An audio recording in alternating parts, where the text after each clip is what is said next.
তো আজকে হচ্ছে 25শে মে 2024, আমাদের বার কাউন্সিল প্রিলিমিনারি অফলাইন ব্যাচের 67তম ক্লাস এবং দেওয়ানি কার্যবিধির 14তম ক্লাস। এবং আজকে আমরা গতদিন যেটা শুরু করেছিলাম 38 আদেশ, রায়ের পূর্বে গ্রেফতার বা আটক এবং রায়ের পূর্বে ক্রোধ, এটা আমরা আলোচনা করব। দেখেন, রায়ের পূর্বে আটক আমি কতদিন আলোচনা করেছিলাম যে রায়ের পূর্বে আটক করা যায় কাকে? বিবাদীকে। বিবাদীকে নর্মালি আমি আপনাদের বুঝিয়েছিলাম যে যখন আমরা এর আগে আটক প্রয়োগ করছিলাম, বাট ওইটা অ্যাকচুয়ালি ডিক্রি জারি মামলায়, জারি মামলায়, অর্থাৎ জারি মামলায় তো এক পক্ষ জয়লাভ করে আর এক পক্ষ কি পরাজিত হয়।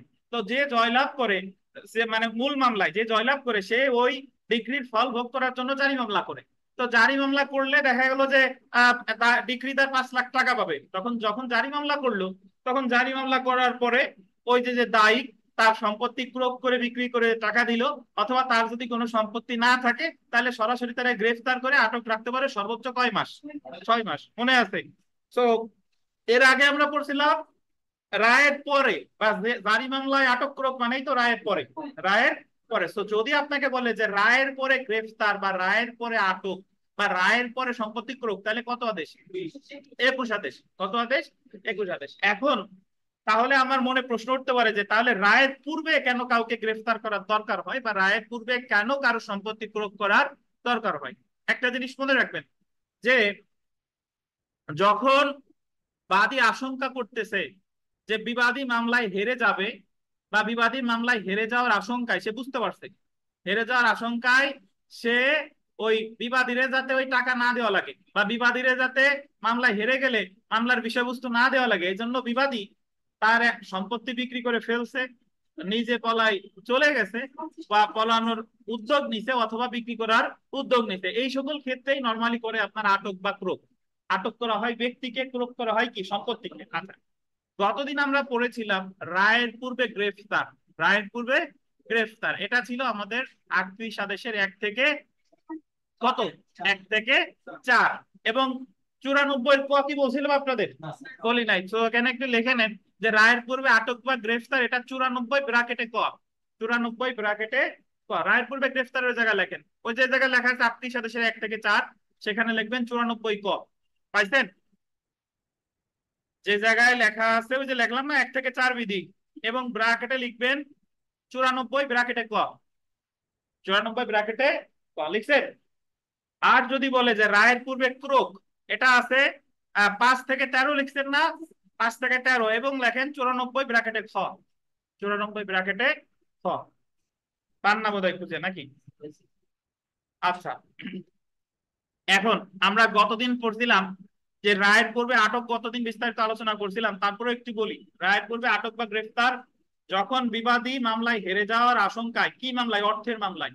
অর্থাৎ রায়ের পূর্বে আটক, কথাগুলো মনোযোগ দিয়ে শুনবেন, এই জায়গা যদি শুনেন বাসায় গিয়ে তো পড়াতে বেশি মানে লাগে না। আপনি মনে রাখবেন রায়ের পূর্বে কাউরে গ্রেফতার করবে বিবাদীরে কোন ধরনের মামলায়? শুধুমাত্র অর্থের মামলায়। কি মামলায়? অর্থের মামলায়। কখন? যখন বিবাদী মামলা চলমান আছে, এমন সময় বিবাদী আশঙ্কা করতেছে যে আমি তো হেরে যাবো, আমি যদি হেরে যাই তা আমার এক খণ্ড জমি তো জারি মামলায় ঠিকই বিক্রি করে এটা কি তার টাকা পয়সা নিয়ে নেবে না। এই জন্য বিবাদী তার মামলা চলাকালীন সময় 1 খণ্ড জমি ইতিমধ্যে বিক্রি করে ফেলছে বা হস্তান্তর করে ফেলছে। বুঝেন কিনা? অথবা নিজে পলায়ন করেছে বা আত্মগোপন করেছে, বা আত্মগোপনের কি উদ্যোগ নিয়েছে। 3টা জিনিস মনে রাখবেন: 1, নিজে পলায় চলে গেছে, অথবা 2, পলানোর উদ্যোগ নিছে, অথবা নিজের সম্পত্তি হস্তান্তর করে ফেলছে। উদ্যোগ না, কিন্তু কি করে ফেলছে। তাহলে বিবাদী যখন এই বিষয়, বাদী যখন এই বিষয়টা আশঙ্কা করবে যে আমার তো সব শেষ হয়ে গেল, এখন ও যদি, আমি যদি জিতিও তাইলে তো আমার জিতেও কোনো লাভ নাই, তখন বাদী তো আবেদন করবে ওই বিবাদীকে রায়ের পূর্বে গ্রেফতারের। রায়ের পূর্বে কি গ্রেফতারের। এখন যখন গ্রেফতার কিন্তু সরাসরি করবে না, আগে 38 আদেশের 1-এ দিবে কারণ দর্শানো নোটিশ, লেখাইছিলাম আপনাদের। 38 আদেশের 2-এ দিবে কারণ দর্শাইতে ব্যর্থ হইলে জামানত দিতে। 38 আদেশের 3-এ বলতেছে যে যদি নতুন করে জামানত প্রদানের বা নতুন করে বন্ড সম্পাদনের নির্দেশ দিতে পারে।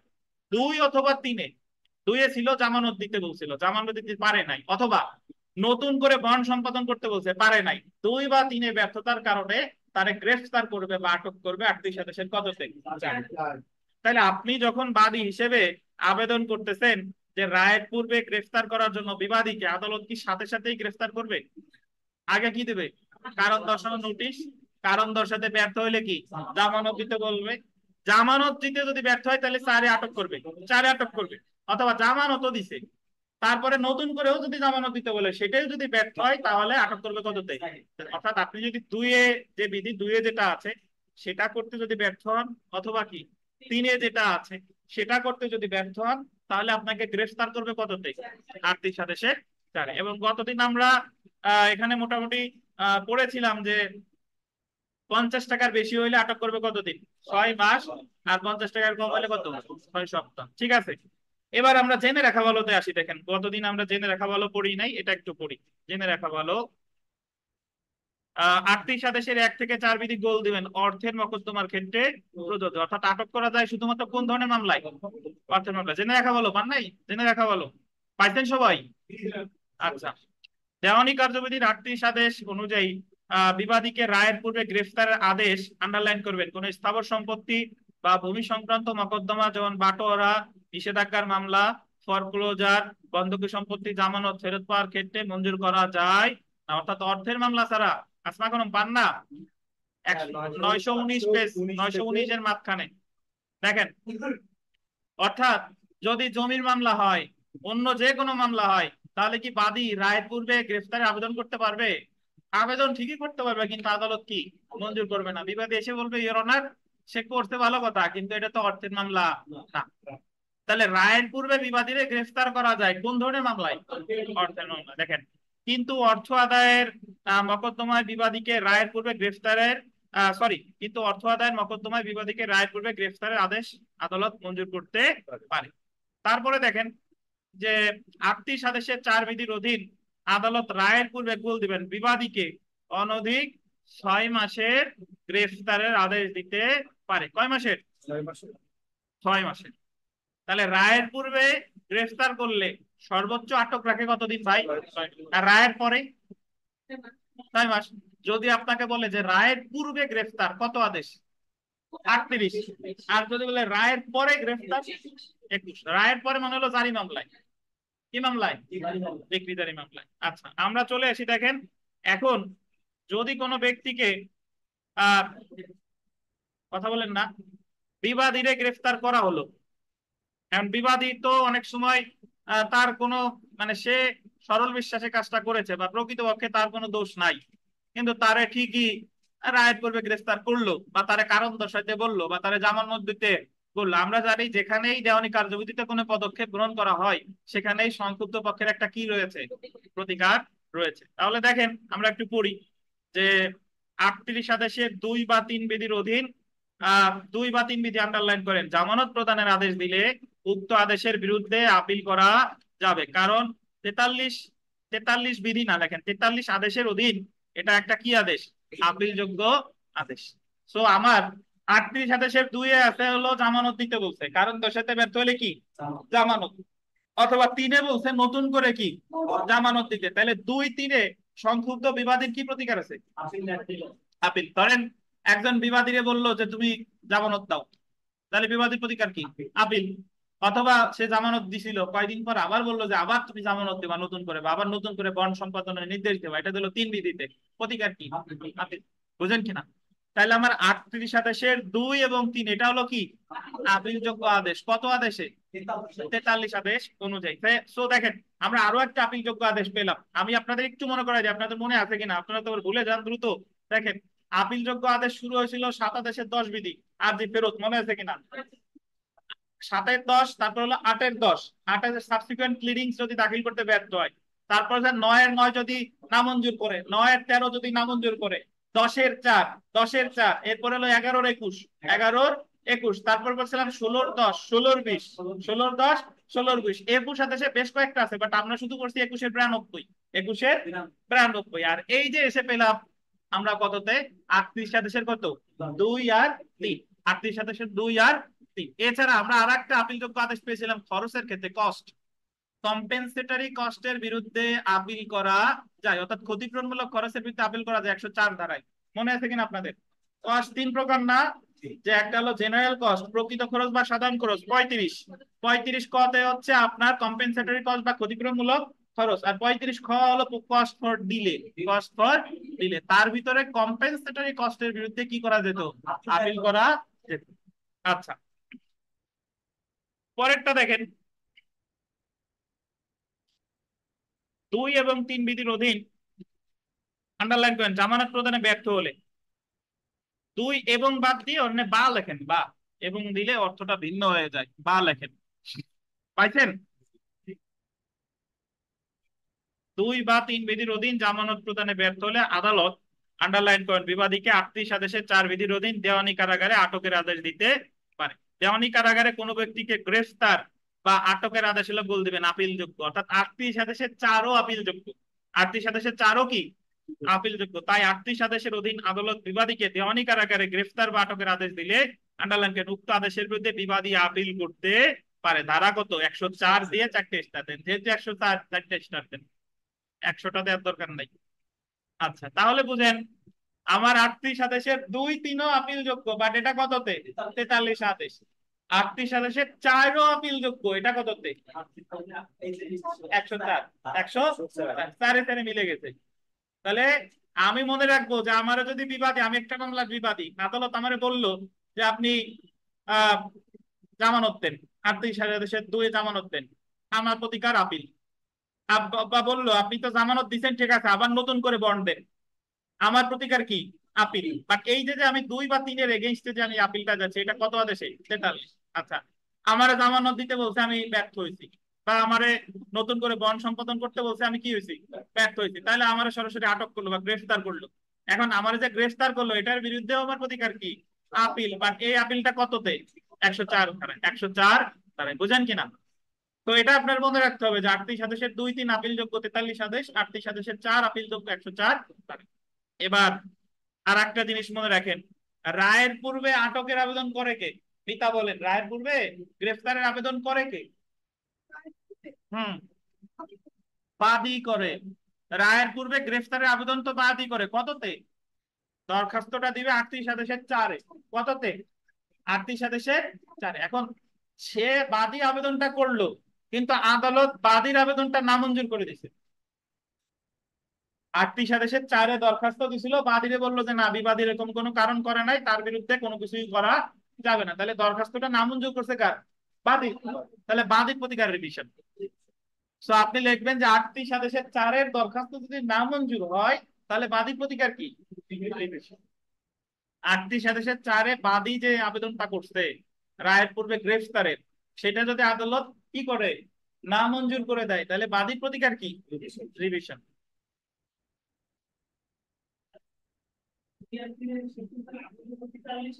যে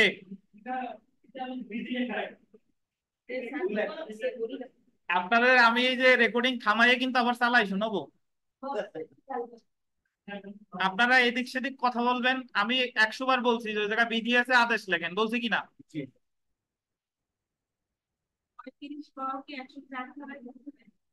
হ্যাঁ,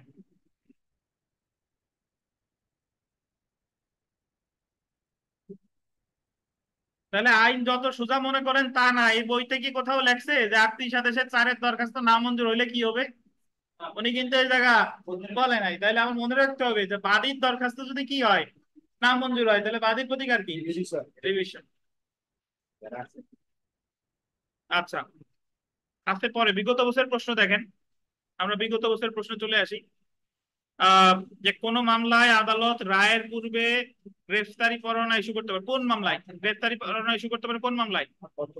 এই জায়গায় ব্র্যাকেটে লেন মানি সুট। অনেকে আবার অর্থের মামলা বুঝেন, মানি সুট বুঝেন না। মানি সুট মানে কি? অর্থের মামলা।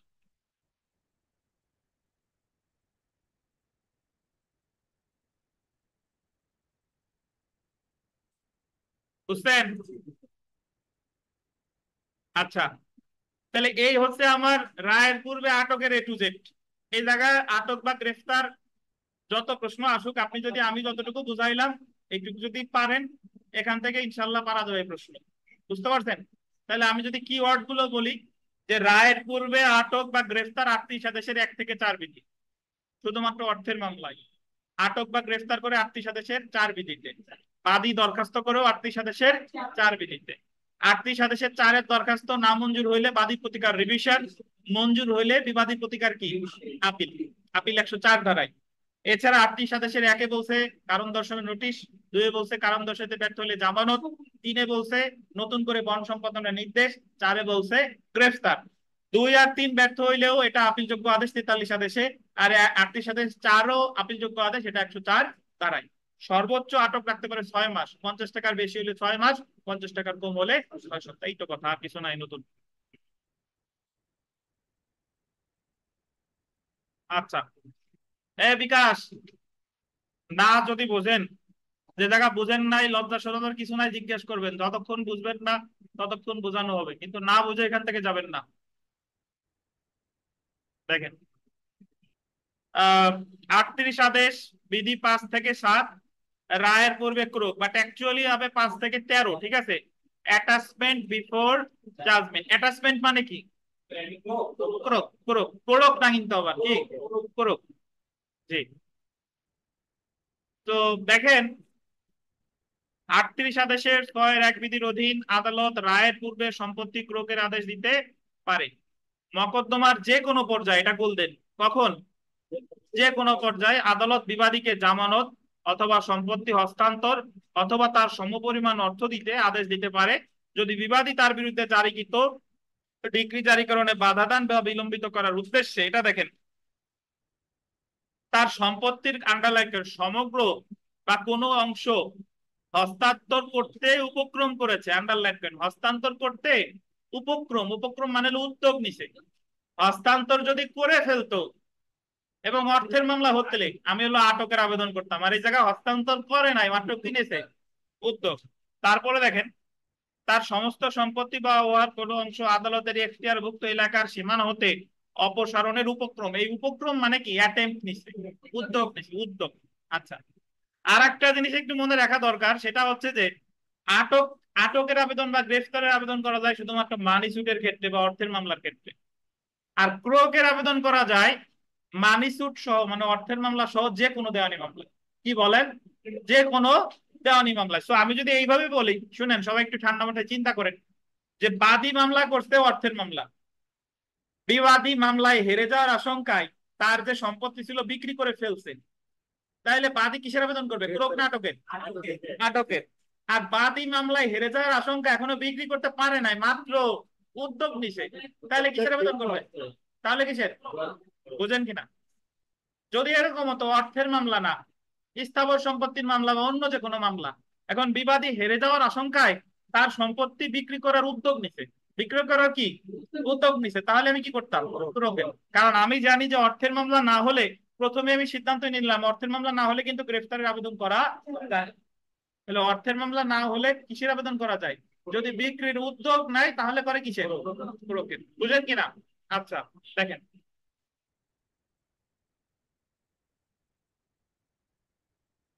সেই ক্ষেত্রে আদালত বিবাদীকে নির্দেশ দিতে পারে, আদালত নির্ধারিত সময়ের মধ্যে, আন্ডারলাইন করে, নির্দিষ্ট পরিমাণ টাকা জামানত হিসেবে দাখিল করার জন্য বা উক্ত সম্পত্তি বা উহার মূল্য বা ডিগ্রি পরিশোধ হওয়ার মতো উপযুক্ত অংশ আদালতের এখতিয়ারে ন্যস্ত করার জন্য বিবাদী কেন জামানত দাখিল করবে না উহা কারণ দর্শাতে হাজির হওয়ার জন্য। আপনি এখানে একটু, আমি একটু লেখাই, সেটা একটু লেখেন।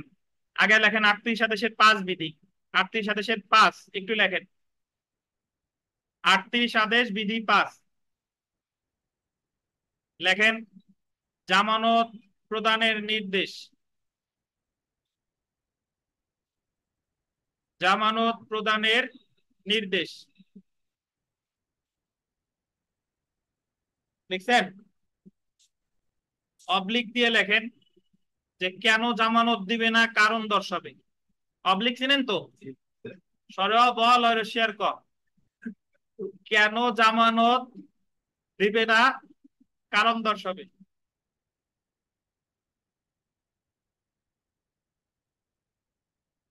কেন জামানত দিবে না কারণ দর্শাবে। অবলিক দিয়ে লেখেন ক্রোক, ক্রোক, সম্পত্তি ক্রোক করতে পারে বা ক্রোক করতে পারে, এটা লেখেন ক্রোক করতে পারে।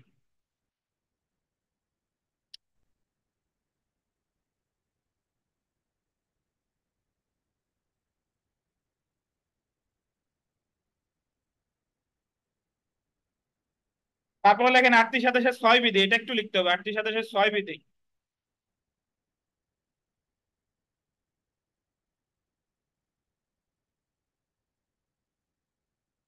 লেখছেন? 6 বিধি লেখেন যে বিধি পাঁচের অধীন, বিধি পাঁচের অধীন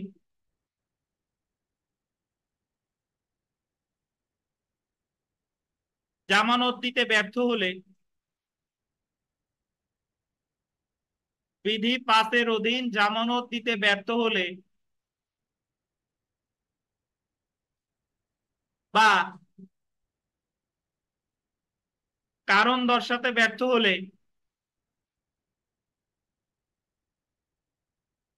বা কারণ দর্শাতে ব্যর্থ হলে আদালত সম্পত্তি ক্রোক করতে পারে, আদালত সম্পত্তি ক্রোক করতে পারে।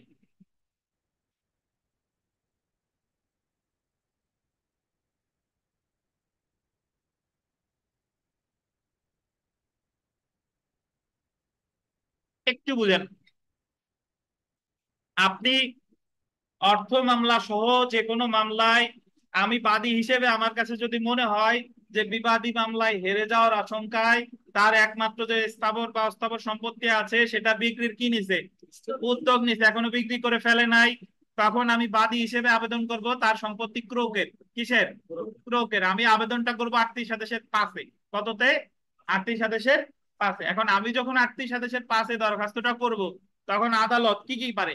প্রথমত 38 সাতাশের 5-এ প্রথম বলতেছে, বিবাদীরা বলবে যে আপনি জামানত দেন, আপনি জামানত দেন, অথবা যদি এটা না বলে বলবে যে কেন জামানত দিবেন না সেই মর্মে কারণ দর্শান, অথবা উনি ইচ্ছা করলে সরাসরি কোনো কিছু না বইলা সরাসরি কি ক্রোক করতে পারে। তাহলে 38 সাতাশের 5-এ আমার আদালতের কাছে ক্ষমতা আছে কয়টা? তিনটা। প্রথমে বলতে পারে যে জামানত দেন, অথবা কেন জামানত দিবেন না কারণ দর্শান, অথবা কি সম্পত্তি ক্রোক। বুঝেন কিনা? আচ্ছা, ধরেন সম্পত্তি ক্রোক করে নাই, আদালত হয় বিবাদীকে বললো যে জামানত দেন, অথবা কেন জামানত দিবেন না কারণ দর্শান। পরবর্তীতে সে জামানত দিতে পারে নাই, অথবা কারণ দর্শাইতে কি ব্যর্থ হয়েছে, তাহলে সেই ক্ষেত্রে আদালত অর্ডার দিবে 38 সাতাশের কততে? 6-এ। 6, এই যে দেখেন, যদি 5-এ যে কারণ দর্শাইতে যদি ব্যর্থ হয় অথবা জামানত দিতে যদি ব্যর্থ হয়, তাহলে তাকে ক্রোক করবে কততে? তার সম্পত্তি ক্রোক করবে 38 সাতাশের 6। বুঝেন কিনা? তাহলে আমার মনে রাখতে হবে যে আমি তাহলে অনেক আমি ক্রোকের দরখাস্ত করব 38 সাতাশের 6-এ না, 38 সাতাশের কততে? আমার যে জায়গা পাওয়ার সম্ভাবনা বেশি আমি তো সেই জায়গায় যাব নাকি? আমি যদি 38 সাতাশের 5-এ, আমি তো চাইবো ইউরোনার তাকে সরাসরি ক্রোক করাও, তার সম্পত্তি সরাসরি কি ক্রোক করাও। কারণ আদালত ক্রোক যদি নাও করে তবুও তারা কি দেবে? হয় জামানত দিতে বলবে, অথবা কি কারণ দর্শাইতে বলবে। পরবর্তীতে সে যদি জামানত দিতে ব্যর্থ হয় অথবা কারণ দর্শাতে ব্যর্থ হয়, তাহলে তার সম্পত্তি ক্রোক করবে কততে? 38 সাতাশের 6। আর আদালত যদি আমার সাবমিশনে সন্তুষ্ট হয় বা আদালত যদি সন্তুষ্ট হয়, তাহলে সরাসরি ক্রোক করতে পারে 38 সাতাশের কততে? বুঝেন কিনা? আপনি যখন একটা ফৌজদারি মামলায় ফাইলিং করার পরে চান যে ওনার সমন চান নাকি ওয়ারেন্ট চান, যদি আমার চাওয়ার সুযোগ থাকে আমি তো সবসময় কি যাবো, বেশি যাবো, তারপরে আদালত দিলে দিল, না দিলে তার কম একটা তো। বুঝতে পারছেন? তো বিষয়টা হচ্ছে তাই। তাহলে আমরা একটু যে জায়গা পড়ছিলাম ওই জায়গা আবার একটু চলে যাই, এটা মানে যে জায়গা থেকে ছিলাম সেখানে জেনে রাখা ভালো, তো একটু থেকে জেনে রাখা ভালো। আদালত অন্যরূপ নির্দেশ না দিলে যে সম্পত্তি ক্রোক করা আবশ্যক, বাদীকে উহা, বা এটা আন্ডারলাইন করেন, বাদীকে উহা বা উহার আনুমানিক মূল্য নির্দিষ্ট করে দিতে হবে। আদালত বলে দিবে যে আপনি যে সম্পত্তি ক্রোক করতে বলতেছেন উহা কি কি সম্পত্তি ক্রোক করার কথা বলতেছেন, আর এর মূল্য কত হবে এটা নির্দিষ্ট করে দেন। এটা কে নির্দিষ্ট করে দিবে? নির্দিষ্ট বাদী। বাদী।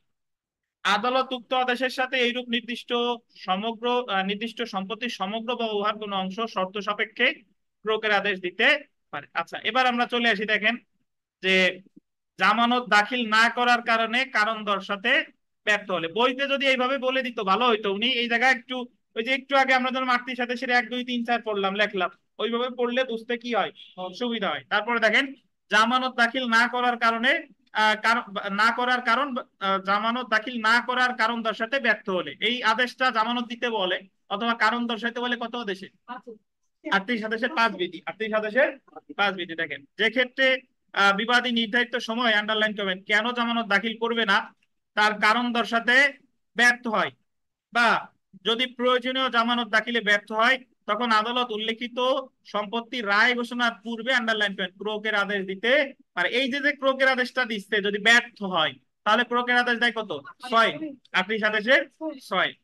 আর বিবাদী কারণ দর্শালে বা প্রয়োজনীয় জামানত জমা দিলে বা মকদ্দমাটি খারিজ হয়ে গেলে এটা আদালত ক্রোক আদেশ প্রত্যাহার করবে। এটা আন্ডারলাইন করেন, এটা গোল দেন। কারণ দর্শাইলে গোল দেন, কারণ দর্শাইলে, প্রয়োজনীয় জামানত জমা দিলে বা মকদ্দমাটি খারিজ হলে গোল দিয়ে 3টে স্টার দেন। খারিজ হলে আদালত ক্রোক আদেশ প্রত্যাহার করবে। একটু বুঝেন, একটু বোঝার আছে। ধরেন বাদী আবেদন করছিল ইওর অনার, বিবাদী তানভীর পলায় যাচ্ছে, মানে ওনার সম্পত্তি বিক্রি করার উদ্যোগ নিছে, তানভীরের সম্পত্তি ক্রোক করা হোক, এবং আদালত যথারীতি তানভীরের সম্পত্তি ক্রোক করছে। করার পরে মামলা চলতেছে চলতেছে, তানভীরের সম্পত্তি ক্রোকিত অবস্থায় আছে। একদিন শুনানির দিন তানভীর আসছে, বাদী আসে নাই, বিবাদী আসছে, বাদী আসে নাই, তাহলে আদালত মামলা কি করতে পারে? নয়া দেশের 8 বিধি মনে আছে কিনা? শুনানির দিন বিবাদী আসছে কিন্তু বাদী আসে নাই, মামলা করতে পারে কি? খারিজ করলে পরবর্তীতে তার প্রতিকার ছিল নয়া দেশের 9 আর 9 ক খারিজ রদের আবেদন। ধরেন আদালত খারিজ রদের আবেদন মঞ্জুর করতে, মানে খারিজটা রদ করে দিছে, আর মামলা যে স্টেজ থেকে ছিল সেই স্টেজ থেকে আবার শুরু। কিন্তু এই যে প্রকৃত আবেদন এটা সাথে সাথে প্রত্যাহার হয়ে যাবে, এটা আর বাদীর পক্ষে আর থাকবে না। মামলা খারিজ হইলেই বাদীর পক্ষে যত অন্তর্বর্তীকালীন আদেশ আছে, আটক থাকুক, প্রোক থাকুক, সামনে প্রমাণে অস্থায়ী নিষেধাজ্ঞা, সব অটোমেটিক্যালি মামলা খারিজের সাথে সাথে কি হয়ে যাবে? সব কি হয়ে যাবে বলেন? বাতিল হয়ে যাবে। তো এই যে পরীক্ষার প্রশ্ন আসতে পারে যে যদি বিবাদীকে বিবাদীর সম্পত্তি ক্রোক করা হয় এবং কোন তারিখে যদি মামলাটা খারিজ হয় তাহলে ক্রোককৃত আবেদন কি বহাল থাকবে কি থাকবে না? যদি ওই খারিজটা পরবর্তীতে রদও হয় তবুও ক্রোকের আদেশ কি বহাল থাকবে না। বুঝেন কিনা? উদাহরণ দেখি ভাই, উদাহরণটা দেখি। দেখেন ক এর বিরুদ্ধে 50,000 টাকার অর্থ আদায়ের মামলা করেছে। কে 50,000 টাকা না দেওয়ার উদ্দেশ্যে তার একমাত্র 3 কাঠা লাগছে, কাঠা হবে কাঠা, জমি বিক্রয় করা দিচ্ছে, দিচ্ছে শব্দটা বলতেন, দিচ্ছে মানে কি? উদ্যোগ নিচ্ছে।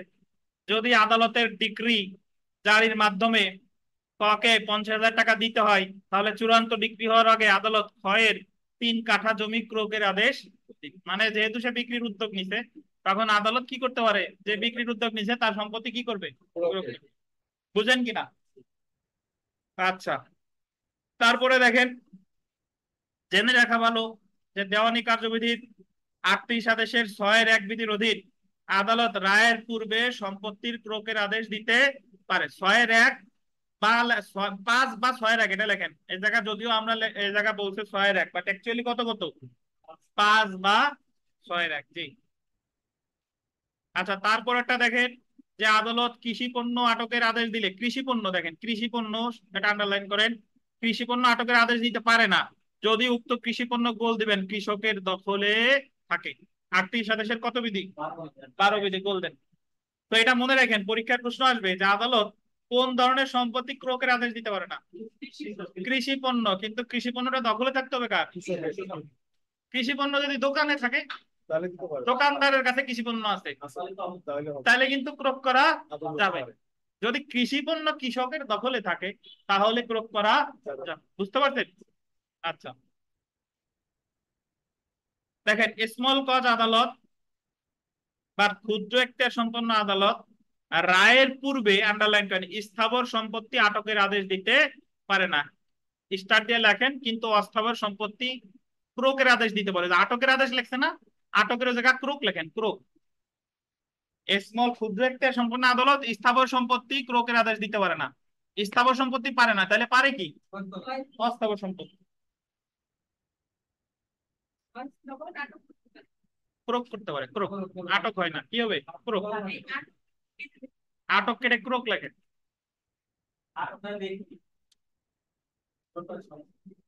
টিউশনি ছিল, ঘুমের দরকার আছে, ঘুমাবেন, মাঝে মাঝে মাথা ঠান্ডা করতে হবে না। তাহলে এখন আমরা একটু প্রতিকারে আসি। আমরা ওই গ্রেফতারের ক্ষেত্রে প্রতিকার পাইছিলাম, গ্রেফতার যদি করে রায়ের পূর্বে প্রতিকার 38 2-3 প্রতিকার ছিল আপিল 43 অধীন, আর 4 প্রতিকারও ছিল আপিল, বাট এটা কত 104 ধারায়। এবার আমরা চলে আসি, দেখেন এটার প্রতিকার 38 বিধির অধীন রায়ের পূর্বে ক্রোক আদেশ হলো, আন্ডারলাইন করেন, আপিল যোগ্য আদেশ, তাই এর বিরুদ্ধে আপিল করা যায়। তাহলে 6 বিধির অধীন যদি কোনো সম্পত্তি ক্রোক করা হয়, তাহলে সংক্ষুব্ধ বিবাদীর প্রতিকার কি? সংক্ষুব্ধ বিবাদীর কি প্রতিকার? কিন্তু আগের মতোই বাদীর আবেদনটা যদি নামঞ্জুর করে, বাদী চাইছিল যে তার সম্পত্তিটা ক্রোক করা হোক, তাহলে নামঞ্জুর করলে বাদীর প্রতিকার রিভিশন। বুঝেন কিনা? বাদীর আবেদন যদি নামঞ্জুর করা হয়, তাহলে বাদীর প্রতিকার কি? রিভিশন। আর বাদীর আবেদন যদি মঞ্জুর করা হয়, তাহলে বিবাদীর প্রতিকার কি? আপিল।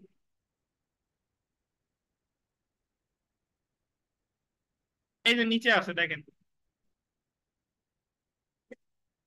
কিন্তু রায়ের পূর্বে ক্রোকের আবেদন প্রত্যাখ্যান, rejecting an application for attachment করা হলে আপিলযোগ্য আদেশ না, আপিলযোগ্য আদেশ না, সুতরাং এর ভিত্তিতে আপিল করা যাবে না, কিন্তু কি করা যাবে? রিভিশন করা যাবে।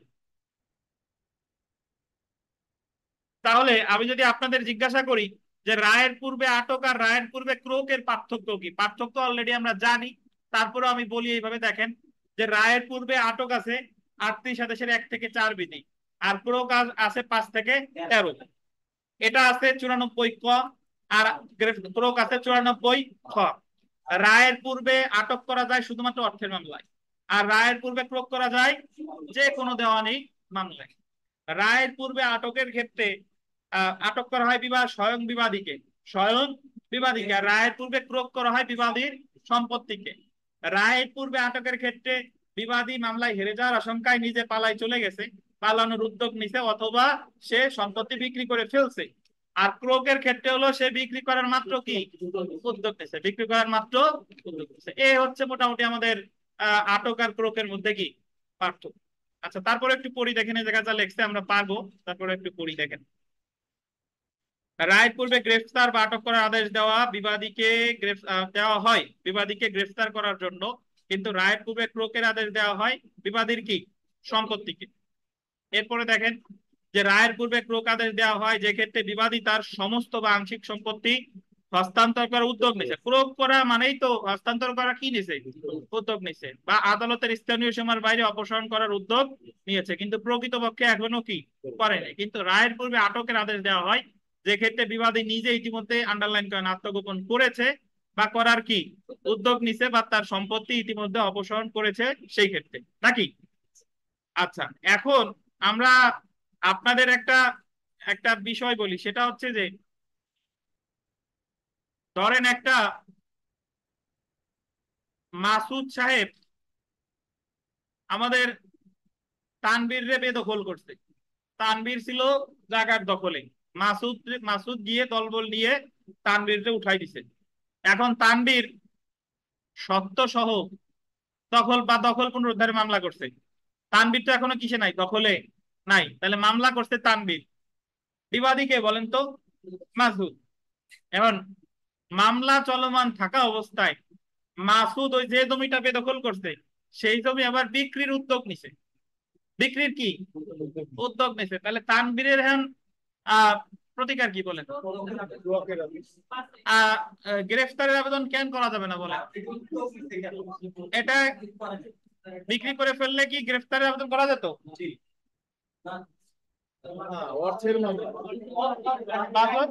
বিক্রি করে ফেল, এটা তো অর্থের মামলা না, এটা কিসের মামলা? জমির মামলা, দখল পুনরুদ্ধারের মামলা। তো মাসুদ মাত্র বিক্রির উদ্যোগ নিছে, এখনো বিক্রি করে নাই। তো যেহেতু আমরা শুধু গ্রেফতারের আবেদন করা যেত অর্থের মামলায়, কিন্তু এটা তো অর্থের মামলা না, তাহলে এই জায়গায় তানবীরের প্রতিকার, তানবীর কিসের আবেদন করবে? প্রোগ্রাম, এবং বলবে যে মাসুদ মামলা হেরে যাওয়ার আশঙ্কায় সম্পত্তিটা বিক্রির কি নিয়েছে উদ্যোগ নিছে, উদ্যোগ নিছে। বুঝেন এই মাসুদ, বুঝলেন কিনা? এখন যদি এরকম হয় যে মাসুদ অলরেডি ওই জমিটা বিক্রি করে ফেলছে, এমন সময় তানবীর জানতে পারছে,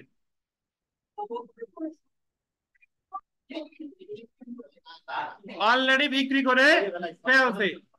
তাহলে তানভীর এখন জানতে পারছে যে মামলা, যে জমি নিয়ে মামলা আছে সেই জমি সে বিক্রি করে ফেলছে, তাহলে আটক হবে না পুরো কবে বলে? কেন, এটা কি অর্থের মামলা? না, আপনি সূত্র দিয়ে মিলান যে এটা তো অর্থের মামলা না, এটা তো জমির মামলা। আর জমির মামলা মামলা হইলে ক্রোকের আবেদন তখনই করা যায় যখন বিক্রির কি উদ্যোগ নিছে, কিন্তু যখন জমিটা অলরেডি কি করে ফেলছে, বিক্রি করে ফেলছে, তাইলে আমার তো এক হিসাবে যতদূর আমরা যা জানি আমাদের জ্ঞানের যে পরিধি, তাতে তো এটা আটকও করা যাচ্ছে না, আবার কি গ্রেফতার, আটকের আবেদন করা যেত যদি কি মামলা হতো, অর্থের মামলা হতো। তাহলে এখন প্রতিকার কি? এখন হচ্ছে যে আমি একটা বলে দিই, সেটা হচ্ছে আমাদের সম্পত্তি হস্তান্তর আইন 1881 না 82, ভুলে গেছি। সম্পত্তি হস্তান্তর আইনের 52 ধারায় আছে লিস্ট পেন্ডেন্স নীতি, লিস্ট পেন্ডেন্স, যে মামলা চলমান থাকা অবস্থায় যদি কোনো সম্পত্তি বিক্রি করা হয়, তাহলে হস্তান্তর করা হয়, তাহলে ওই হস্তান্তরটা বাতিল বলে গণ্য হবে। এই বিধানটা আছে সম্পত্তি হস্তান্তর আইনের কত ধারায়? 52 ধারায়। কি নীতি বলেন তো? লিস্ট পেন্ডেন্স নীতি, লিস্ট পেন্ডেন্স নীতি। না জানলেও চলবে, মানে না লিখলেও চলবে, জাস্ট বোঝার জন্য বললাম যে যদি কোনো মামলায়, মানে মামলা অর্থের মামলা না, অন্য যে কোনো মামলা, তখন যদি সে সম্পত্তিটা হস্তান্তর অলরেডি কি করে ফেলে, তাহলে আমি তো জায়গায় আটকের আবেদন করতে পারতেছি না, তখন আমি ওই ওই সম্পত্তি হস্তান্তর আইনে রেফারেন্স দিয়ে বলবো, ইওর অনার, যেহেতু মামলা চলমান অবস্থায় আছে, সে যার কাছে বিক্রি করছে বা স্থানান্তর করছে, এই হস্তান্তরটা কি বলে গণ্য হবে? বাতিল বলে।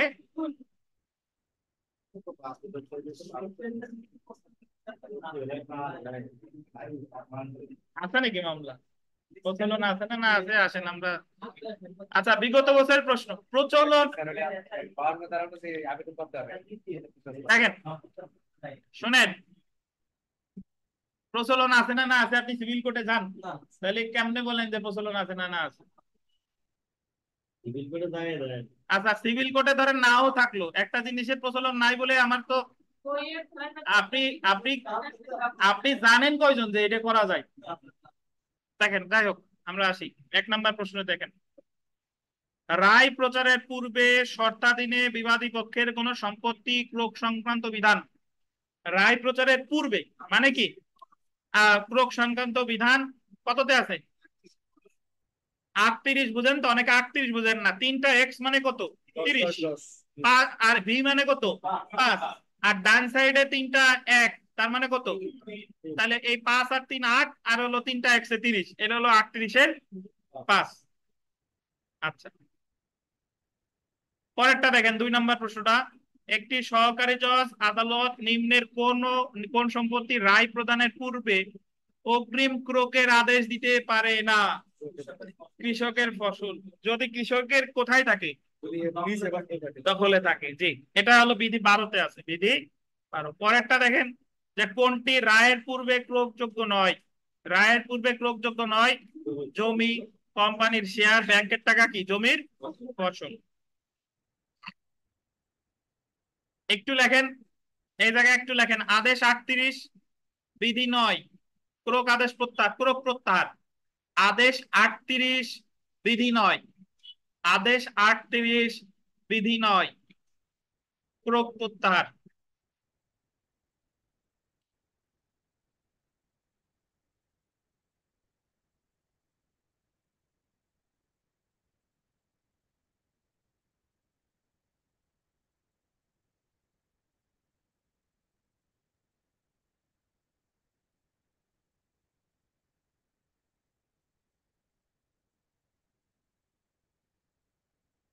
লিখেছেন?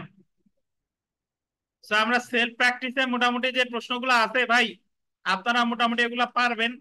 তো তার ভিতর 2 নাম্বার প্রশ্নটা একটু দেখেন, 2 নাম্বার প্রশ্নটা একটু দেখেন, যে দেওয়ানি কার্যবিধির ড্যাশের অধীন আদালত রায়ের পূর্বে ক্রোকের আদেশ দিতে পারে। এই জায়গা উত্তর লিখছে 6-এর 1, উত্তর লিখছে কত? 6-এর 1, বাট অ্যাকচুয়ালি 5-এও পারে, 6-এর 1ও পারে। তার উত্তর হবে ক আর খ উভয়, ক আর খ উভয়। দেখেন বুঝেন কিনা?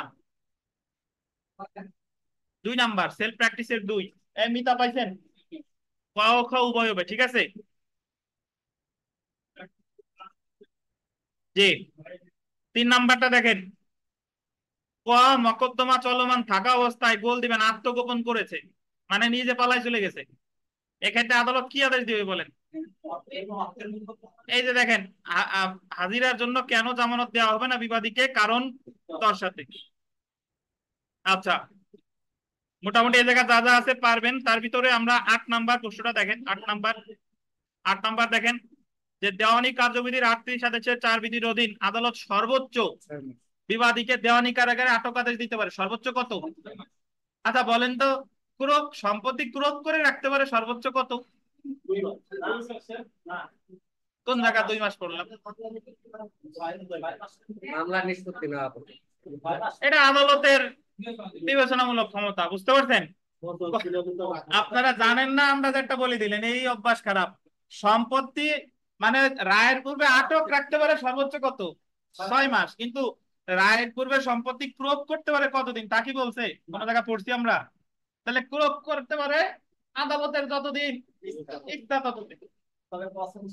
আর 2 মাস ওনার ওই যে মনে হয়েছে প্রিসিপ্ট পড়ছিলাম অনুরোধ পত্র, যে ক্রোক করতে পারে 2 মাস। তো ওই জায়গা প্রিসিপ্টের 2 মাস না, বোঝেন কিনা? যদি রায়ের পূর্বে কোনো সম্পত্তি ক্রোক করে পরীক্ষায় আসলো যে ক্রোক আদেশটা কতদিন বহাল থাকবে, তা খাবেন সবাই 6 মাস। এইভাবে মিলাবেন যে 50 টাকার সম্পত্তি কম হলে 6 সপ্তাহ ক্রোক করবে, আর 50 টাকার বেশি হলে 6 মাস, নাকি?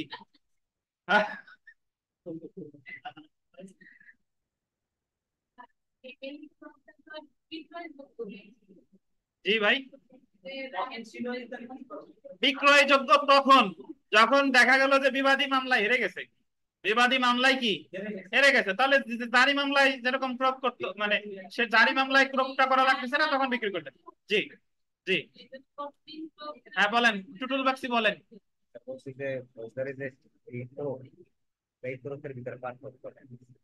ফৌজদারি ক্রোক করে, ফৌজদারি ক্রোক তো করে যে যখন হুলিয়া অনুযায়ী হাজির না হয়েছে তার সম্পত্তি ক্রোক করে।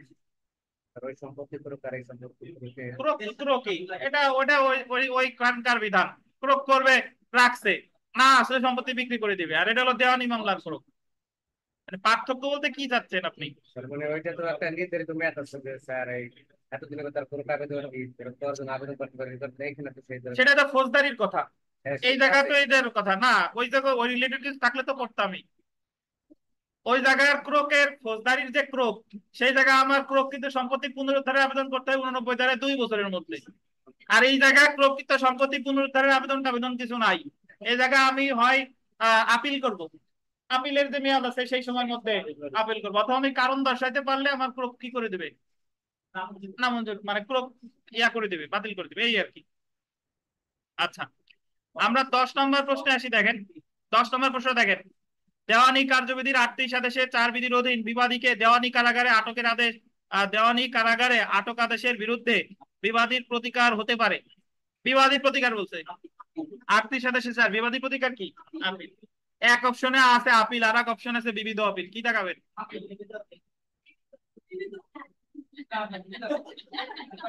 কি আপিল? বিবিধ আপিল। আদেশের বিরুদ্ধে আপিল তানভীর কখনোই আমার হতাশ করে না। আদেশের বিরুদ্ধে আপিল কি আপিল বলে? বিবিধ আপিল। বুঝতে পারছেন? আচ্ছা, যদি 38 আদেশের 4-এর ক্ষেত্রে নামঞ্জুর করে দিত, তাহলে বাদী প্রতিকার কি ছিল? রিভিশন। আচ্ছা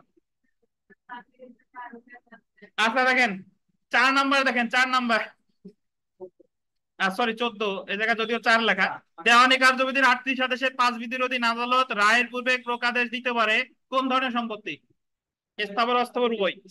স্থাবর অস্থাবর উভয়। তবে যদি স্মল কজেস আদালতের কথা বলতো, উনি পারে শুধুমাত্র অস্থাবর, উনি পারে শুধুমাত্র মাসুদের গরম হয়ে গেছে মাথা। তারপরটা দেখেন 12 নাম্বার, দেখেন রায়ের পূর্বে স্থাবর সম্পত্তি ক্রোক আদেশ দিতে পারে না। এই যে দেখছেন, কে পারে না? স্মল কজ আদালত। আদেশ 38 বিধি 13, এটা আদেশ 38 বিধি কত? 13। 13 নম্বরটা দেখেন, যে আদালত কৃষি পণ্য আটকের আদেশ দিতে পারে না যদি কৃষি পণ্য কোথায় থাকে? কৃষকের দখলে। 14 নম্বরটা দেখেন, যে আদালত রায়ের পূর্বে ক্রোক আদেশ দিলে তার বিরুদ্ধে প্রতিকার কি? রায়ের পূর্বে ক্রোক আদেশ দিলে তার বিরুদ্ধে প্রতিকার হচ্ছে কি? আপিল। 15 দেখেন, রায়ের পূর্বে ক্রোকের আবেদন গোল দিবেন প্রত্যাখ্যান করলে, প্রত্যাখ্যান। রায়ের পূর্বে ক্রোকের আবেদন করে বাদী, তার আবেদনটা যদি প্রত্যাখ্যান করে তাহলে প্রতিকার কি? এই জিনিস আপনি না বুঝা রাত ধরে যদি মুখস্থও করেন, সকালবেলা আইসে পরীক্ষার হলে যাইতে এই প্রশ্ন হুবহু পাবেন না। তখন কি করবেন দেখেন, 16 নম্বর দেখেন যে দেওয়ানি কার্যবিধির 38 আদেশের 6 বিধির অধীন আদালতের কোন আদেশের বিরুদ্ধে কোন আদেশের বিরুদ্ধে সংক্ষুব্ধ ব্যক্তির প্রতিকার। এখন আদালতের 38 আদেশের 6 বিধির অধীন যদি কোনো আদেশ দেয়, মানে বিবাদের বিরুদ্ধে যদি যায়, তাহলে বিবাদীর প্রতিকার কি? আপিল। কারণ এটা একটা কি আদেশ? আপিলযোগ্য আদেশ। তো এই হচ্ছে মোটামুটি আমাদের 38 আদেশ। 38 আদেশের রায়ের পূর্বে আটক আছে 94 ক, আর রায়ের পূর্বে ক্রোক আছে 94 খ। আর আমি যদি আদেশের কথা বলি, 38 আদেশের 1 থেকে 4 বিধি হলো আটক, আর 38 আদেশের 5 থেকে 13 বিধি হচ্ছে কি? ক্রোক। তো খুব ভালোভাবে বুঝাইলাম 38 রায়ের পূর্বে আটক আর ক্রোক। যারা যারা বুঝেন নাই, এই যখন এই ক্লাসটা আপলোড হবে আবার দেখে নিবেন। এটা যদি আপনি বুঝেন, আপনার যদি উকিল হইতে হয়, রায়ের পূর্বে আটক, রায়ের পূর্বে ক্রোক, তারপরে একটু পরে পড়বো অস্থায়ী নিষেধাজ্ঞা, এগুলা সম্পর্কে খুব ভালো ধারণা থাকতে হবে। নট অনলি উকিল, যারা সিভিল প্র্যাকটিস করেন তাদের ক্ষেত্রেও এই বিষয়টা অনেক জরুরি। ওই যে আমাদের বরকত সাহেব আর রুবেল সাহেব তো মাত্র এলএলবি পাস করে আসছে, উনরা আরো দ্রুত বুঝতেছে, কারণ সেকেন্ড ইয়ারে ক্লাস ক্লাস করছে, বুঝে আসছে।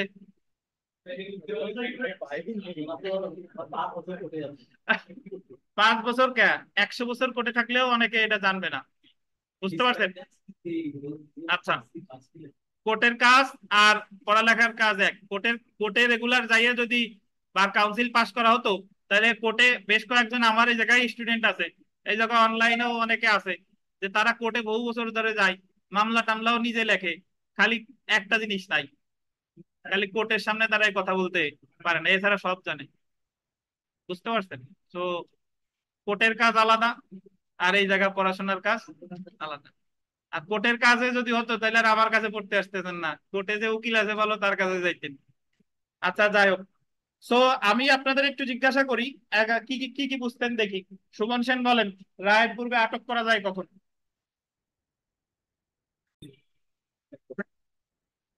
তো বিরতির পরে আমরা ক্লাস শুরু করি। দেখেন, আমরা এখন পড়বো অস্থায়ী নিষেধাজ্ঞা বা টেম্পোরারি ইনজাংশন। আদেশ দেখেন 39, ধারা লেখেন 94 গ, ব্র্যাকেটে লেখেন 94, ব্র্যাকেটে গ। আপনার অস্থায়ী নিষেধাজ্ঞা বা টেম্পোরারি ইনজাংশন সম্পর্কে আলোচনা করা হয়েছে। আদেশ হচ্ছে 39 ধারা 94 ব্র্যাকেটে গ। তাহলে আপনি যদি এইভাবে চিন্তা করেন যে রায়ের পূর্বে আটক 94 ক, রায়ের পূর্বে ক্রোক 94 খ, আর অস্থায়ী নিষেধাজ্ঞা কত? 94 ক। আদেশ কত? 39। আচ্ছা, এখন আমাদের দেওয়ানি কার্যবিধির একটা অন্যতম একটা গুরুত্বপূর্ণ একটা বিষয় বা চ্যাপ্টার বলা যেতে পারে অস্থায়ী নিষেধাজ্ঞা। অস্থায়ী নিষেধাজ্ঞা কি? আগে নিষেধাজ্ঞা কি এটা আমাদের শুনতে হবে, বই দেখাবো পরে, আগে আলোচনা শুনেন যে নিষেধাজ্ঞা আসলে কি। নিষেধাজ্ঞা কি ইংরেজিতে বলে ইনজাংশন, ইনজেকশন না কিন্তু, কি? ইনজাংশন। অনেকে আবার ইনজেকশনও বলবেন পাস করে। ট্রান্সফার বলেন অনেকে, না ট্রান্সফার বলেন অনেকে, ট্রান্সফার, যাই হোক। তো ইনজাংশন মানে নিষেধাজ্ঞা কখন করে দেখেন, যখন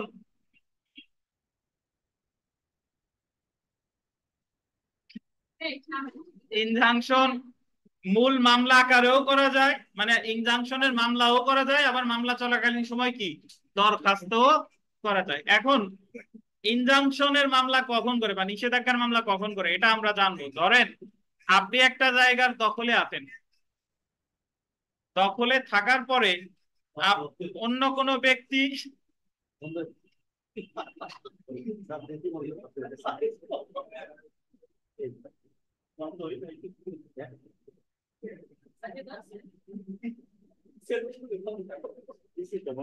আপনি একটা জায়গার দখলে আছেন, অন্য কোনো ব্যক্তি এসে আপনাকে হুমকি দিচ্ছে যে আপনাকে এই জায়গা থেকে উচ্ছেদ করা হবে। উচ্ছেদ করা কি হবে? এখনো কিন্তু উচ্ছেদ করে নাই। উচ্ছেদ যদি করে ফেলতো তাহলে আমি মামলা করতাম আর একটা, কিন্তু আমার মাত্র আশঙ্কা দেখা দিছে, মাত্র হুমকি দেওয়া হচ্ছে তখন এই মুহূর্তে আমি যে মামলাটা করব সেটা হলো স্থায়ী নিষেধাজ্ঞার মামলা। কি মামলা বলেন? স্থায়ী নিষেধাজ্ঞা। কারণ আমি তখন আরজি দাখিলের মধ্যে মামলা দায়ের করব যে আমি অমুক সম্পত্তির দীর্ঘদিন যাবত দখলে আছি, আমি অমুক সম্পত্তির মালিক, অমুক ব্যক্তি এসে আমাকে উচ্ছেদের হুমকি দিচ্ছে, এখনো হুমকি, আমাকে উচ্ছেদ এখনো করে নাই, উচ্ছেদের কি হুমকি দিচ্ছে, তখন আরজি দাখিলের যে মাধ্যমে যে মামলা করব সেটাকে বলে স্থায়ী নিষেধাজ্ঞা বা চিরস্থায়ী নিষেধাজ্ঞা। বুঝেন কিনা? অর্থাৎ যখন কোনো ঘটনা ঘটার সম্ভাবনা দেখা দেয়, প্রকৃতপক্ষে সেটা এখনো কি ঘটে নাই, তাই সেটা যাতে না ঘটে এই মর্মে আমি যে মামলাটা করব সেটা হলো স্থায়ী নিষেধাজ্ঞা। বুঝেন কিনা? আচ্ছা, স্থায়ী নিষেধাজ্ঞা। আর আমাদের দেওয়ানি কার্যবিধিতে অস্থায়ী নিষেধাজ্ঞা সম্পর্কে আলোচনা করছে, বাট প্রকৃতপক্ষে একটা আপনার নিষেধাজ্ঞা হলো মোট 4 প্রকার। আমাদের সুনির্দিষ্ট প্রতিকার যখন সামনে পড়বো, সুনির্দিষ্ট প্রতিকার আইনে মোট 3 প্রকার নিষেধাজ্ঞার সংজ্ঞা দিছে। সবার আগে হলো স্থায়ী নিষেধাজ্ঞা, অস্থায়ী নিষেধাজ্ঞা, বাধ্যতামূলক নিষেধাজ্ঞা। তাহলে স্থায়ী নিষেধাজ্ঞা করতে হয় আরজি মূল মামলা আকারে। স্থায়ী নিষেধাজ্ঞা কখনো দরখাস্ত আকারে করা যায় না। স্থায়ী নিষেধাজ্ঞা কখন করে? যখন আপনাকে বেদখলের হুমকি দেয় বা কোনো জিনিস করার জন্য আপনার কি ক্ষতি করার হুমকি দেয় বা বেদখলের হুমকি দেয়, তখন আমি যে মামলাটা করব সেটা হলো স্থায়ী নিষেধাজ্ঞা। বুঝেন কিনা? আচ্ছা, এখন ধরেন আপনাকে যে দখলের হুমকি দিছিল, দেয়া অবস্থায় আপনি তো স্থায়ী নিষেধাজ্ঞার মামলা করে দিলেন, আরজি দাখিল করলেন। আরজি দাখিলের 5 কার্য দিবসের মধ্যে দেয় সমন। সমন হওয়ার বিবাদী বরাবর পৌঁছাবে 30 দিনের মধ্যে। বিবাদী বা আবার লিখিত জবাব দাখিল করবে সর্বোচ্চ 60 কার্য দিবসের মধ্যে। এরপরে আপনার ইস্যু গঠন হবে আবার 15 দিন পরে। এরপর চূড়ান্ত শুনানির দিন নিতে হবে 120 দিন। চূড়ান্ত শুনানি শেষ করবে আবার 120 কার্য দিবস। তারপর যুক্তি তর্ক, তারপরে হচ্ছে আপনার রায় ঘোষণা করবে। রায় ঘোষণার পরে কি হলো? ডিক্রি জারি। এখন আপনার হুমকি তো দিছে নগদে, বিকাশেও না, নগদে হুমকি দিছে। বুঝতে পারছেন?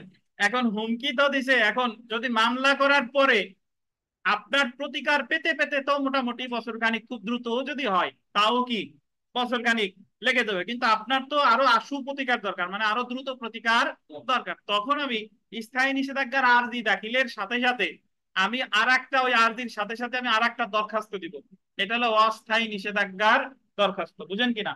অস্থায়ী নিষেধাজ্ঞার দরখাস্ত, যেখানে আমি প্রার্থনা করবো যে ইওর অনার, যে আমি তো আরজি দাখিল করছি, কিন্তু এই আরজি দাখিল করে আমার যে মূল মামলায় প্রতিকার পেতে পেতে তো আমার অনেক দেরি হয়ে যাবে, কিন্তু আমার তো আরো দ্রুত প্রতিকার দরকার। সে যে আমারে বেদখলের হুমকি দিছে, তারে যাতে এই বেদখল যাতে আমার না করতে পারে এই মর্মে তারে একটা আদেশ দেওয়া হোক। এই মর্মে সে যে অবস্থায় আছে সে অবস্থায় থাক, মামলা যতদিন নিষ্পত্তি না হচ্ছে আমি যে অবস্থায় আছি আমি সে অবস্থায় থাকি। এখন অস্থায়ী নিষেধাজ্ঞার দরখাস্তের প্রেক্ষিতেও মূল আরজির প্রেক্ষিতে যায় বিবাদী বরাবর সমন, আর অস্থায়ী নিষেধাজ্ঞার দরখাস্ত দিলাম বিবাদী বরাবর যাবে নোটিশ। কি যাবে? নোটিশ। তাও নোটিশ পাওয়ার পর উনি হাজির হবে, তাও 7-8 দিন লেগে যাবে। বুঝতে পারছেন? এখন আমার তো ওই আরজির পরে দ্রুত প্রতিকার পাওয়ার জন্য দিলাম কি অস্থায়ী নিষেধাজ্ঞার দরখাস্ত। এখন আমি মনে করতেছি যে এই 7-8 দিনের মধ্যেও তো সে ঘটনা ঘটাই ফেলবে, এত দ্রুত এতক্ষণ তো অপেক্ষা করা যাবে না, তখন আমার আরো দ্রুত পদক্ষেপ দরকার। তখন আমি ওই অস্থায়ী নিষেধাজ্ঞার দরখাস্তে আমি আবেদন করব যে ইওর অনার, যতদিন পর্যন্ত অস্থায়ী নিষেধাজ্ঞার শুনানি অনুষ্ঠিত না হচ্ছে ততক্ষণ পর্যন্ত অপর পক্ষরে না শুনেই সে যেভাবে আছে সেইভাবে থাকুক, আমি যেভাবে আছি এইভাবে থাকুক, এই মর্মে একটা আদেশ দেওয়া হোক স্থিতি অবস্থা। এবং এই আদেশটা বলবৎ থাকবে কতক্ষণ? কতক্ষণ? অস্থায়ী নিষেধাজ্ঞার শুনানির আগ পর্যন্ত। অর্থাৎ অস্থায়ী নিষেধাজ্ঞার শুনানি হতে তো বেশ দেরি লাগবে, ঠিক আছে, তার আগ পর্যন্ত। তা অস্থায়ী নিষেধাজ্ঞার শুনানির আগ পর্যন্ত যে নিষেধাজ্ঞার আদেশ দেওয়া হয় সেটারে বলে অন্তর্বর্তীকালীন নিষেধাজ্ঞা। বুঝেন? কি নিষেধাজ্ঞা? অন্তর্বর্তীকালীন নিষেধাজ্ঞা। তাহলে আমরা প্রথমে যেটা করলাম, স্থায়ী নিষেধাজ্ঞার দেয় কি আরজি, আরজির প্রেক্ষিতে বিবাদী পাই কি সমন। স্থায়ী নিষেধাজ্ঞার পরেও আমার আরো দ্রুত প্রতিকার দরকার, তাহলে মামলার ভিতরে আমি দরখাস্ত করতেছি কিসের? অস্থায়ী নিষেধাজ্ঞার। অস্থায়ী নিষেধাজ্ঞার দরখাস্ত দেওয়ার সাথে সাথে বিবাদীরে দেবে কি নোটিশ। নোটিশ অনুযায়ী হাজির হবে, তারপর শুনানি। কিন্তু আমার তো আরো দ্রুত দরকার, আরো দ্রুত দরকার। তখন অস্থায়ী নিষেধাজ্ঞার দরখাস্তে আমি আবেদন করতেছি যে যতদিন পর্যন্ত অস্থায়ী নিষেধাজ্ঞার শুনানি না হোক ততদিন পর্যন্ত একটা স্থিতি অবস্থা বা স্ট্যাটাস কো আদেশ দেওয়া হোক বা অন্তর্বর্তীকালীন নিষেধাজ্ঞা মঞ্জুর করা হোক, যতদিন পর্যন্ত অস্থায়ী নিষেধাজ্ঞার শুনানি না হচ্ছে। বুঝলেন কিনা? তাহলে একটা জিনিস দেখেন, স্থায়ী নিষেধাজ্ঞার ক্ষেত্রে বিবাদীরা জানানো হচ্ছে সমনের মাধ্যমে, অস্থায়ী নিষেধাজ্ঞার ক্ষেত্রে বিবাদীরা জানা হচ্ছে নোটিশের মাধ্যমে, কিন্তু অন্তর্বর্তীকালীন নিষেধাজ্ঞা কি জানানো হচ্ছে? হচ্ছে না, অর্থাৎ তারে না শুনে, যে যে ক্ষেত্রে প্রতিপক্ষরে না শুনেই যেই নিষেধাজ্ঞা মঞ্জুর করা হয় তারে কি বলে? অন্তর্বর্তীকালীন নিষেধাজ্ঞা। তাহলে স্থায়ী নিষেধাজ্ঞার ক্ষেত্রেও শোনা হয়, অস্থায়ীর ক্ষেত্রেও কি শোনা হয়, কিন্তু আমার অন্তর্বর্তীকালীন নিষেধাজ্ঞার ক্ষেত্রে প্রতিপক্ষরে না শুনেই যে নিষেধাজ্ঞা মঞ্জুর করা হয় তারে কি বলে? অন্তর্বর্তীকালীন নিষেধাজ্ঞা। অন্তর্বর্তীকালীন নিষেধাজ্ঞার আর এক নাম হচ্ছে আপনার অ্যাড ইন্টারিম ইনজাংশন। কি? Ad interim injunction. তাহলে স্থায়ী নিষেধাজ্ঞা হচ্ছে পার্মানেন্ট বা পারপিচুয়াল ইনজাংশন, আপনার অস্থায়ী হচ্ছে টেম্পোরারি ইনজাংশন, আর একটা হচ্ছে কি অ্যাড ইন্টারিম ইনজাংশন। তাহলে আমার খুব দ্রুত প্রতিকারের জন্য যে নিষেধাজ্ঞা আমি চাইবো সেটাকে কি বলে? অন্তর্বর্তীকালীন নিষেধাজ্ঞা। কারণ অন্তর্বর্তীকালীন নিষেধাজ্ঞার জন্য আলাদা দরখাস্ত লাগে না। এই অন্তর্বর্তীকালীন নিষেধাজ্ঞা আমি চাইবো কোথায়? অস্থায়ী নিষেধাজ্ঞার দরখাস্তে। বুঝতে পারছেন? এই তিনটা কে বুঝেন নাই? আচ্ছা, এখন একটা জিনিস মনে রাখবেন যে অস্থায়ী নিষেধাজ্ঞার দরখাস্ত শুধু যে স্থায়ী নিষেধাজ্ঞার মামলায় পাওয়া যায় বিষয়টা তা না। যে কোনো মামলায় কি অস্থায়ী নিষেধাজ্ঞার দরখাস্ত চাওয়া মানে আবেদন করা যায়। উদাহরণস্বরূপ যদি আমি এইভাবে বলি যে যে ক্ষেত্রে কোনো ব্যক্তি কোনো সম্পত্তি মানে ক্ষতি করার, মামলা চলাকালীন সময় কোনো জিনিস কোনো ক্ষতি করার বা কোনো কাজ করার উদ্যোগ নিছে, আমি যখন ক্রোকের আবেদন করতাম, মনে আছে? ক্রোকের আবেদন, সম্পত্তি ক্রোকের আবেদন কখন করতাম? যখন বিবাদী সম্পত্তি কিসের উদ্যোগ নিছে? বিক্রি কি এখনো করছে? তাহলে যে ক্ষেত্রে আমি ক্রোকের আবেদন করতে পারি সে জায়গায় ক্রোক না চাইয়া আমি অস্থায়ী নিষেধাজ্ঞাও চাইতে পারি। বুঝেন কিনা? যেটা অস্থায়ী নিষেধাজ্ঞা কেন চাচ্ছি, যে সে যাতে ওই সম্পত্তিটা ওই হস্তান্তর করা থেকে বিরত থাকে, হস্তান্তর করা থেকে কি বিরত। বুঝেন কিনা? তাহলে অস্থায়ী নিষেধাজ্ঞার আবেদন শুধুমাত্র যে আপনার স্থায়ী নিষেধাজ্ঞার মামলায় যে চাওয়া যায় বিষয়টা তা না। যে কোনো দেওয়ানি মামলার মাঝখানে যদি কোনো পক্ষ কোনো কাজ করতে যায় তাহলে সেই কাজ করা থেকে বিরত রাখার জন্য আমি অস্থায়ী নিষেধাজ্ঞার দরখাস্ত চাইতে পারি। বুঝেন কিনা? আচ্ছা, এখন তাহলে আমি স্থায়ী নিষেধাজ্ঞা করে হলো আর্জি দাখিলের মাধ্যমে মূল মামলা। অস্থায়ী নিষেধাজ্ঞা কি কি আর্জি দাখিলের মাধ্যমে চাই? কিসের মাধ্যমে? দরখাস্তের মাধ্যমে। আর অন্তর্বর্তীকালীন নিষেধাজ্ঞা কি আলাদা দরখাস্ত লাগে? না। কোথায় চাচ্ছি? অস্থায়ী নিষেধাজ্ঞার দরখাস্তে। এখন সুনির্দিষ্ট প্রতিকার আইনে আর এক প্রকার নিষেধাজ্ঞা আছে, সেটাকে বলে আপনার বাধ্যতামূলক নিষেধাজ্ঞা। যখন ঘটনা ঘটে নাই, ঘটার আশঙ্কা আছে, তখন আমি করলাম স্থায়ী নিষেধাজ্ঞা। আর যখন অলরেডি ঘটনা ঘটে গেছে, আপনি যদি এইভাবে চিন্তা করেন, আমি সব এইভাবে বলি, ঘটনা অলরেডি ঘটে গেছে, আপনি আপনি এক বাসায় থাকেন, আপনার বাসার প্রতিবেশী সে দেওয়াল দিচ্ছে, সীমানা প্রাচীর দিচ্ছে, এবং সে মাঝে মাঝেই বলে যে তোমার জায়গার ভিতরে আমি 5 হাত পাবো, তো আমি ওই তোমার জায়গার ভিতরে কিন্তু আমার 5 হাত আছে, আমি 5 হাত জুড়ে কি দেওয়াল দিব, দেওয়াল দিব। এখনো দেওয়াল দেয় নাই, দেওয়াল দেওয়ার হুমকি দিচ্ছে। আপনি কোনো মামলা টামলা এখনো করেন নাই, কি মামলা করবেন? সে যাতে দেওয়াল না দিতে পারে কি মামলা? স্থায়ী নিষেধাজ্ঞা। আচ্ছা, স্থায়ী নিষেধাজ্ঞার মামলা করার পরে এখন দেয়াল কাজ তো সে চালু মানে চলমান আছে, আমার তো আরো দ্রুত প্রতিকার দরকার, তাহলে স্থায়ী নিষেধাজ্ঞার ক্ষেত্রে আমি ওই আর্জির সাথে সাথে চাইবো কি? অস্থায়ী নিষেধাজ্ঞা। এখন অস্থায়ী নিষেধাজ্ঞাও তো মঞ্জুর শুনানি করতে করতে 7-8 দিন লেগে যাবে, তাহলে আমার আরো দ্রুত প্রতিকার দরকার। আমি চাচ্ছি যে তার দেওয়াল দেওয়াটা যাতে কি থাকে? বন্ধ থাকে, বন্ধ থাকে। এই মর্মে আমি অস্থায়ী নিষেধাজ্ঞার দরখাস্তে আমি চাইতেছি স্থিতি অবস্থা বজায় রাখার জন্য অন্তর্বর্তীকালীন নিষেধাজ্ঞা। বলে ইওর অনার, যতদিন পর্যন্ত অস্থায়ী নিষেধাজ্ঞার শুনানি না হচ্ছে ততদিন পর্যন্ত একটা অন্তর্বর্তীকালীন নিষেধাজ্ঞা দেয়া হোক, মানে সে তার মতো থাকুক, আমি আমার মতো থাকি, কোন দেওয়াল টেয়ালের যাবতীয় কর্মকাণ্ড কি থাকুক। বুঝতে পারছেন? এখন আপনি, সে দেওয়াল দেওয়ার হুমকি টুমকি দিচ্ছে, আপনি কোনো আমলে নেন নাই, আপনি মনে মনে রাখছেন যে দেখি পদক্ষেপ একটা নেওয়া দরকার, ঢাকা বেড়াইতে গেছেন বা সকালবেলা ঘুমাইছেন, মানে রাত্রেবেলা ঘুমাইছেন, সকালে উঠে দেখলেন দেওয়াল সে অলরেডি 2 হাত দিয়ে ফেলছে। ঘটনা কি ঘটে গেছে, কিন্তু আপনি তো স্থায়ী নিষেধাজ্ঞার মামলা তো এখনো করেন নাই। এখন ঘটনা যেহেতু ঘটে গেছে, এখন আর স্থায়ী নিষেধাজ্ঞার মামলা করে লাভ নাই। ঘটনা ঘটে গেলে আমার যেটা করতে হবে সেটা হলো বাধ্যতামূলক নিষেধাজ্ঞার মামলা। বুঝতে পারছেন? যদি কোনো ঘটনা ঘটে যায় তাহলে সেটাকে পূর্বের অবস্থায় ফিরিয়ে আনার জন্য যে মামলা দায়ের করে সেটারে কি বলে? বাধ্যতামূলক নিষেধাজ্ঞা। তাহলে আপনি যদি বলি আপনাকে যে স্থায়ী নিষেধাজ্ঞা এবং বাধ্যতামূলক নিষেধাজ্ঞার মধ্যে পার্থক্য কি? স্থায়ী নিষেধাজ্ঞা হচ্ছে যখন ঘটনা এখনো ঘটে নাই, ঘটতে পারে, ওই মুহূর্তে, এটা হলো করোনার ভ্যাকসিন, যাতে আমার করোনা কি না হয়, এটা হলো স্থায়ী নিষেধাজ্ঞা। আর যখন আমার ঘটনা কি ঘটে গেছে তখন হচ্ছে আমার কি মামলা করতে হবে? বাধ্যতামূলক নিষেধাজ্ঞা। তাহলে আপনার স্থায়ী নিষেধাজ্ঞাও আরজি আকারে দাখিল করতে হয়, বাধ্যতামূলক নিষেধাজ্ঞাও কি আরজি আকারে দাখিল করতে হয়। অস্থায়ী নিষেধাজ্ঞা কি আরজি, কি আকারে, দরখাস্ত। আর অন্তর্বর্তীকালীন কখন? এখন আমি একটা উদাহরণ দিই, শুনেন। ধরেন সাকিব আল হাসান কলকাতা নাইট রাইডার্স এর সাথে খেলতে চুক্তিবদ্ধ হয়েছে, বললো যে আগামী 5 বছর আমি কলকাতা নাইট রাইডার্স এর সাথে খেলবো। এখন 2 বছর, এবং এর সময় আমি বিশ্বের অন্য কোনো ক্লাবে আর খেলবো না। এখন সে 1 বছর খেলার পরে সে আবার অন্য আর একটা লিগে, ইংল্যান্ডের একটা লিগে খেলার উদ্যোগ নিছে, তাহলে এক্ষেত্রে কলকাতা নাইট রাইডার্স সাকিব আল হাসানের বিরুদ্ধে কিসের মামলা করবে? এখনো খেলে নাই, কি নিছে? উদ্যোগ নিছে। কিসের মামলা করবে? স্থায়ী নিষেধাজ্ঞা। এখন স্থায়ী নিষেধাজ্ঞার সাথে সাথে কি চাইবে? অস্থায়ী নিষেধাজ্ঞা। তার অস্থায়ী নিষেধাজ্ঞার দরখাস্তে কি যাবে? অন্তর্বর্তীকালীন নিষেধাজ্ঞা। বুঝেন কিনা?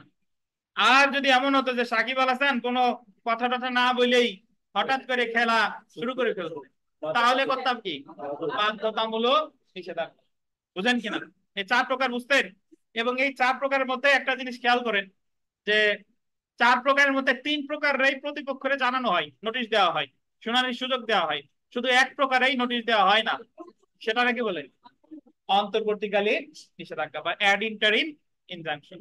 বুঝতে পারছেন? এখন আমাদের সুনির্দিষ্ট প্রতিকার আইন যখন পড়বো তখন নিষেধাজ্ঞা রিলেটেড বিস্তারিত আলোচনা করা হয়েছে, কিন্তু আমাদের এই দেওয়ানি কার্যবিধির 39 আদেশে শুধুমাত্র অস্থায়ী নিষেধাজ্ঞা নিয়ে আলোচনা করতে। কি নিষেধাজ্ঞা? অস্থায়ী নিষেধাজ্ঞা বা টেম্পোরারি ইনজাংশন। অস্থায়ী নিষেধাজ্ঞা আরজির আকারে চায় নাকি দরখাস্ত আকারে? দরখাস্ত। কেন? অস্থায়ী নিষেধাজ্ঞার আবেদনটা করতে হয় কি মামলার কখন? যে কোনো পর্যায়ে। কোন মামলায়? যে কোনো দেওয়ানি মামলায়, যে কোনো দেওয়ানি মামলায়। এবং অস্থায়ী নিষেধাজ্ঞা সম্পর্কে এর সংজ্ঞা দিছে সুনির্দিষ্ট প্রতিকার আইনের 53 ধারায়। কত ধারায়? সুনির্দিষ্ট প্রতিকার আইনের 53 ধারায়, কিন্তু মঞ্জুর করা হয় দেওয়ানি কার্যবিধি অনুসারে। অর্থাৎ সংজ্ঞা খালি ওই আইনে আছে, কিন্তু এরপরে যাবতীয় যা যা আছে মঞ্জুর করবে কিভাবে, কি কি বিষয় বিবেচনা করে, ভঙ্গ করলে কি হবে, এই রিলেটেড বিস্তারিত কথাবার্তা আছে কোথায়? দেওয়ানি কার্যবিধির কত আদেশে?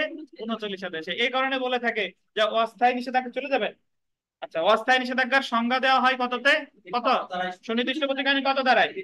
আর অস্থায়ী নিষেধাজ্ঞা মঞ্জুর করা হয় 39 আদেশ। আর ধারা কত? 94 গ। এখন একটা জিনিস খেয়াল করেন, এই গতে কিন্তু ব্র্যাকেট আছে। এটা ওই 94 সাথে ব্র্যাকেট ছাড়া গ না। ওই যে 94 ক বললাম, খ বললাম, গ বললাম, সবগুলাই কি আছে? ব্র্যাকেট আছে। আর যদি আমি ইংলিশে লেখেন, ক্যাপিটাল লেটার না, small letter a, small b, small c. So Tutul Bakshi ভাই বলেন তো তাহলে অস্থায়ী নিষেধাজ্ঞার সাথে অন্তর্বর্তীকালীন নিষেধাজ্ঞার পার্থক্য কি আপনার দৃষ্টিতে? অস্থায়ী নিষেধাজ্ঞার ক্ষেত্রে যখন কোনো স্থায়ী নিষেধাজ্ঞা চাওয়া হয়, তখন ওর ভিতরে অস্থায়ী নিষেধাজ্ঞা ওই তাৎক্ষণিক কোনো ইসের কোনো চাওয়া হয়। আর ওই যদি কোনো কাজটা আমার তৎক্ষণাৎ বন্ধ করতে হয়, ওই অস্থায়ী নিষেধাজ্ঞার ভিতরে আমি ওই অন্তর্বর্তীকালীন নিষেধাজ্ঞা চাবো। সহজ কথা যদি বলি, অন্তর্বর্তীকালীন নিষেধাজ্ঞায় প্রতিপক্ষের না শুনিয়ে দেওয়া হয়, আর অস্থায়ী নিষেধাজ্ঞা অবশ্যই কি প্রতিপক্ষের শুনিয়ে দিতে হয়। আচ্ছা, আমরা চলে আসি, দেখেন একটু পড়ি নিষেধাজ্ঞা। Temporary injunction. নিষেধাজ্ঞা হলো বিচারিক সিদ্ধান্ত যার মাধ্যমে বল দিবেন কোনো পক্ষকে কোনো নির্দিষ্ট কাজ করতে বা করা হতে বিরত থাকতে আদেশ দেওয়া হয়। নিষেধাজ্ঞা 2 প্রকার: স্থায়ী নিষেধাজ্ঞা, অস্থায়ী নিষেধাজ্ঞা। বাট আপনি এটা লেখেন যে সুনির্দিষ্ট প্রতিকার আইন অনুযায়ী নিষেধাজ্ঞা 3 প্রকার। নিষেধাজ্ঞা কয় প্রকার? সুনির্দিষ্ট প্রতিকার আইন অনুযায়ী নিষেধাজ্ঞা 3 প্রকার।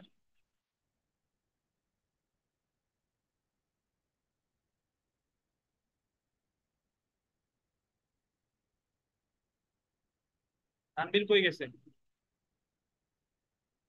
চলে গেছে নাকি? সুনির্দিষ্ট প্রতিকার আইন অনুযায়ী নিষেধাজ্ঞা কয় প্রকার?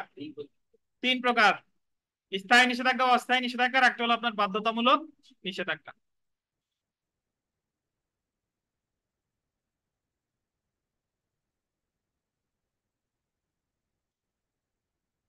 আচ্ছা, আমরা একটু স্থায়ী নিষেধাজ্ঞাটা পড়ি, দেখেন। স্থায়ী নিষেধাজ্ঞা বা স্থায়ী নিষেধাজ্ঞা মানে পার্মানেন্ট বা পারপিচুয়াল।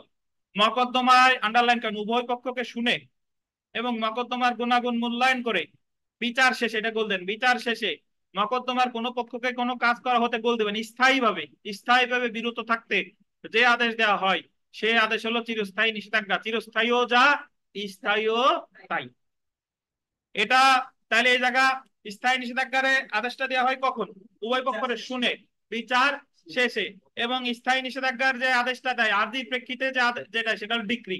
স্থায়ী নিষেধাজ্ঞা হয় কি? আরজি দাখিল করে, আরজি দাখিলের ক্ষেত্রে যে সিদ্ধান্ত দেয় সেটাকে বলে ডিক্রি। দেখেন, এটা সুনির্দিষ্ট প্রতিকার আইনের 54 থেকে 56 ধারা অনুযায়ী দেওয়া হয়। 54 থেকে 56 না, অ্যাকচুয়ালি 54 ও 56 লেখেন।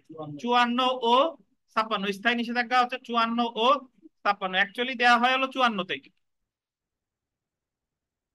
আচ্ছা, অস্থায়ী নিষেধাজ্ঞাটা দেখেন। অস্থায়ী নিষেধাজ্ঞা, অস্থায়ী নিষেধাজ্ঞার মকদ্দমার কোন পক্ষকে গোল দিবেন অস্থায়ী ভাবে, অস্থায়ী ভাবে কোনো কাজ করা হতে বিরত থাকতে আদেশ দেয় এবং এমন আদেশ আন্ডারলাইন করবেন পরবর্তী আদেশ না হওয়া পর্যন্ত বলবৎ থাকে। তাহলে আপনাকে যদি বলে যে অস্থায়ী নিষেধাজ্ঞার আদেশ বলবৎ থাকে কতদিন পর্যন্ত, যদি বলে স্থায়ী নিষেধাজ্ঞার ডিক্রি বলবৎ থাকে কতদিন পর্যন্ত, আজীবন।